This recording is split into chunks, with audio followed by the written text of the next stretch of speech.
పవన్ కళ్యాణ్ గారు అవసరమైతే నేను తమిళనాడు రాజకీయాల్లో కూడా అడుగు పెడతా అంటున్నారు. ఏం సార్ చూడబోతుంటే ఆయన సౌత్ మొత్తం బాగా చేస్తాడా, లేదంటే అసలు ఆయన టార్గెట్ ఏంటంటారు? పవన్ కళ్యాణ్ గారు సౌత్ ఇండియాలో ప్రముఖ హీరోనే. ఆయన కేవలము మన తెలుగు రాష్ట్రాల్లో మాత్రమే ప్రముఖ హీరో. బెంగళూరులో కొంత ఆయనకి ఫాలోయింగ్ ఉంది. ఈవెన్ పవన్ కళ్యాణ్ గారి కంటే కూడా అల్లు అర్జున్ గారికి ఎక్కువ ఫాలోయింగ్ ఉంది. బెంగళూరులో అల్లు అర్జున్ గారికి మంచి మార్కెట్ ఉంది, కేరళలో కూడా మంచి మార్కెట్ ఉంది. ఇప్పుడు పవన్ కళ్యాణ్ గారు చూస్తే ఆయన తన అన్నతో కూడా విభేదాలు పెట్టుకొని బయటకు వచ్చి పార్టీ పెట్టాడు. ఏ విధంగా అంటే ప్రజారాజ్యం పార్టీ పెట్టినప్పుడు చిరంజీవి గారు టార్గెట్ ఏంది, చీఫ్ మినిస్టర్ అవ్వటం. కానీ ఆ చీఫ్ మినిస్టర్ అవ్వలేకపోయాడు, ఎందుకంటే తగినటువంటి ఎమ్మెల్యేలు గెలవల. అటువంటిప్పుడు అతను అలాగే ఉండి ప్రజలకు సేవ చేస్తూ నెక్స్ట్ ఎలక్షన్లో ట్రై చేయాల్సింది. అలా చేయకుండా తన పార్టీని కూడా తీసుకెళ్లి కాంగ్రెస్ పార్టీలో కలిపేశాడు. ఈ విషయంలో చిరంజీవికి పవన్ కళ్యాణ్కి మధ్య భేదాభిప్రాయాలు స్పష్టంగా ఉన్నాయి. ఎందుకంటే ప్రజారాజ్యం పార్టీ కోసం పనిచేసినటువంటి వాళ్ళ కార్యకర్తలు అందరూ కూడా రోడ్డు మీదకి వచ్చారు. వాళ్ళు కాంగ్రెస్లో ఇమ్మలేక, ఎందుకంటే అప్పటిదాకా కాంగ్రెస్ని తిట్టారు కదా వాళ్ళు. కాంగ్రెస్ని తిట్టి తెలుగుదేశం పార్టీని తిట్టి మళ్ళీ అందులో ఎలా జాయిన్ అవుతారు?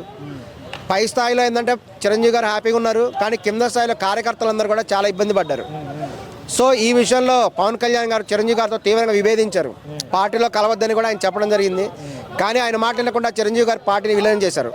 ఇక పవన్ కళ్యాణ్ గారు కోపంతో ఇంకా చిరంజీవి గారిని అనలేక బయటకు వచ్చి ఇక ఈయన సొంతగా పార్టీ పెట్టాడు, జనసేన పార్టీ. ఆయన ఎంతో ప్రయత్నం చేసిన ఆయన టార్గెట్ కూడా ఒకటే, ఎవరైనా చీఫ్ మినిస్టర్ అవ్వాలనే టార్గెట్. కానీ అది చెప్పినంతటువంటి ఈజీ కాదు, ఎందుకంటే రాజకీయ శూన్యత ఏమి లేదు. రాజకీయ శూన్యత ఇదివరకు ఎన్టీ రామారావు గారి పార్టీ తెలుగుదేశం పార్టీ పెట్టినప్పుడు రాజకీయ శూన్యత ఉంది కాబట్టి ఆయన ఒక పార్టీ పెట్టి గెలవగలిగారు. కానీ ఇప్పుడు రాజకీయ శూన్యత లేదు, ఎందుకంటే చంద్రబాబు నాయుడు గారు ఒక బలమైన నాయకుడు, అలాగే వైఎస్ జగన్మోహన్ రెడ్డి గారు కూడా బలమైన నాయకుడే. ఆయనకు దాదాపు 40% ఓటు బ్యాంక్ ఉంది.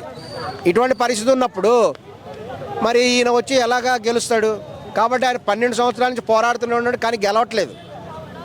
ఇటువంటి సందర్భంలో ఏమైందంటే తెలుగుదేశం పార్టీతో ఒప్పందం పెట్టుకొని ఆయన కొన్ని స్థానాలు 100% స్ట్రైక్ రేట్తో గెలిచారు. అది సంతోషకరమైన విషయమే. కానీ ఆయన డిప్యూటీ సీఎంగా మాత్రమే ఉండగలిగాడు. ఇటువంటి సందర్భంలో ఇతన్ని బీజేపీ పార్టీ వాళ్ళు ఆకర్షించారు. ఇతను చాలాసార్లు వెళ్ళి మోడీ గారిని కలవడం జరిగింది, అమిత్ షా గారిని కలవడం జరిగింది. ఈవెన్ చిరంజీవి గారి కూడా వెళ్ళి మోడీ గారిని అమిత్ షా గారిని కలవడం జరిగింది. ఇప్పుడు పవన్ కళ్యాణ్ గారి టార్గెట్ ఏంటంటే సెంట్రల్ గవర్నమెంట్.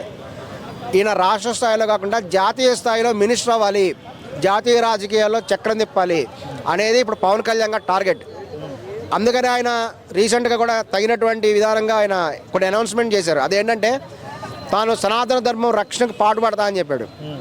సరే, ఎక్కడ పాటుపడతాడు సనాతన ధర్మం వరకు అంటే కేవలము ఆంధ్రప్రదేశ్లోనా అంటే అట్లా కాదు. ఆయన చేసింది దేశం మొత్తం మీద సనాతన బోర్డు ఏర్పాటు చేయాలి, అప్పుడు దానికి సనాతన ధర్మం కాపాడి తాను పోరాడుతా అన్నాడు. దేశం మొత్తం మీద సనాతన ధర్మం పాటించాలి, ఆ బోర్డు ఏర్పాటు చేయాలంటే అర్థం ఏంటి? ఈయన జాతీయ రాజకీయాల్లో వెళ్తానని ఆయన సిగ్నల్ ఇవ్వడం జరిగింది. ఈ విధంగా ఇప్పుడు ఆయన ఏంటంటే ఇక్కడ ఆంధ్రప్రదేశ్ రాజకీయాల్లో ఇమ్మలేకపోతున్నాడు. దాని గురించి ఆయన నాగబాబు గారిని ఇక్కడ ఎమ్మెల్సీగా చేయడం జరిగింది. పవన్ కళ్యాణ్ గారి స్థానంలో బహుశా డిప్యూటీ సీఎంగా నాగబాబు గారిని అట్టు పెడతారేమో ఫ్యూచర్లో.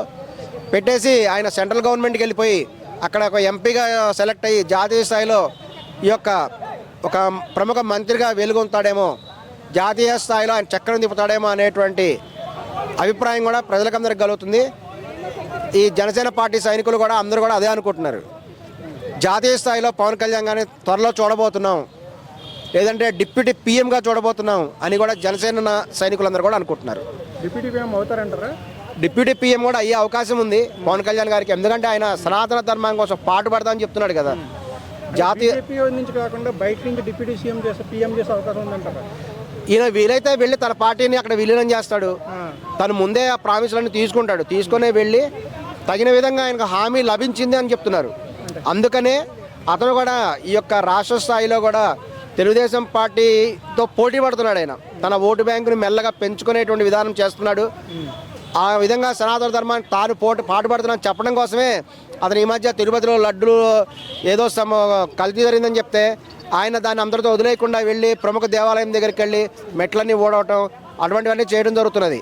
ఇదంతా సనాతన ధర్మాన్ని అభివృద్ధి చేయడంగా చేస్తున్నాడు. ఇంకా మనం జాతీయ రాజకీయాల్లో వెళ్తాడు అనడానికి కొన్ని కారణాలు, ప్రూఫ్లు ఏంటంటే అతను రీసెంట్గా జరిగినటువంటి తమిళం వాళ్ళ గొడవలో హిందీ అనేటువంటిది తమిళనాడు వాళ్ళు స్పష్టంగా ఫాలో అవ్వాలి అనేటువంటి విధంగా పవన్ కళ్యాణ్ గారు స్టేట్మెంట్ ఇవ్వడం జరిగింది. అసలు పవన్ కళ్యాణ్ గారికి ఏం అర్హత ఉందని, తమిళనాడులో వాళ్ళు ఏం ఫాలో అవ్వాలని చెప్తాడు? ఒక రాష్ట్రాన్ని శాసించే స్థాయి పక్క రాష్ట్రాల్లో ఉండే ఉప ముఖ్యమంత్రికి ఉంటుందా, డిప్యూటీ చీఫ్ మినిస్టర్ ఉందా? ఇలాంటి ఎలిజిబిలిటీ కండిషన్స్ ఆయన ఆలోచించలేదు. ఆయన మానసికంగా కూడా తాను జాతీయ స్థాయి లీడర్ని అని కూడా భావిస్తున్నాడు. జాతీయ స్థాయి లీడర్ ఖచ్చితంగా చెప్పచ్చు, రాష్ట్రాల గురించి తగిన సలహాలు సూచనలు కూడా ఇవ్వచ్చు. ఇంకా అతను ఈ యొక్క తమిళం సినిమాలు కూడా ఏవి కూడా మీరు హిందీలో రిలీజ్ చేయొద్దు, మీకు అక్కడ డబ్బులు కావాలి కానీ అక్కడ భాషను మీరు ఫాలో అవరా అని చెప్పేసి ఆయన చాలా చురకలు చేయడం జరిగింది. దీనికి స్టాలిన్ గవర్నమెంట్ కూడా పవన్ కళ్యాణ్ గారికి కూడా మళ్ళీ చురకండించారు. ఏ విధంగా అంటే పవన్ కళ్యాణ్ గారిని భారీగా ఇన్సల్ట్ చేయడం జరిగింది.